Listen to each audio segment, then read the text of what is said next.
down, heads up. Now pay attention to what's what. The standardized system of testing that's implemented in all CPS schools is not a safe one. The idea that a simple bubble sheet and a matching packet of questions can correctly define a student's intelligence is not a safe one.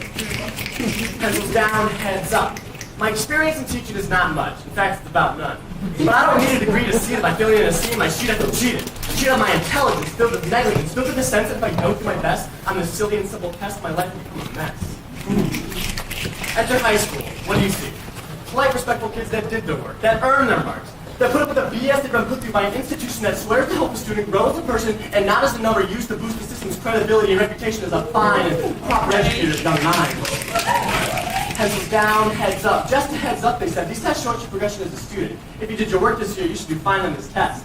From the second you enter high school, you are a number dictated by how many correct bubbles you bubble incorrectly. Your success in school is determined by how many points you grow, not how you grow as a person, both spiritually and maturely.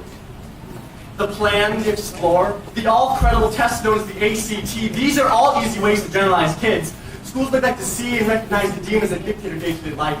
The handicap from stuff when it comes down to studying in school. The success and glory that comes not from taking a standardized test, but from being able to say you've satisfied your hunger for growth and knowledge, and you're ready for more. Pencils down, heads up. Congratulations, you just after 3 hours taking a test that tells you nothing about yourself but your ability to take a standardized test. Standards mean same, as in all kids are the same, as in all kids are the same, as in all kids are the same and sane, and able to withstand the same pain and play the same game and pass the same test that's placed in front of their face. In life, when do we need to answer 60 math questions in 60 minutes? When do we need to identify 35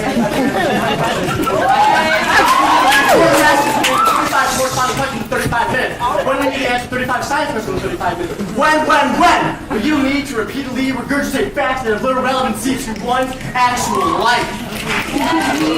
GPA 3.0, A.C.T. 27, class rank 89 of 139. My name is Ian, and I've grown as something, but I've also grown as a human being. I've appeased the system's need to see a growth in me, but I've satisfied my want to grow as an individual. Because I am better than the bubbles that try to define me, and I am free from the shackles of standardized testing.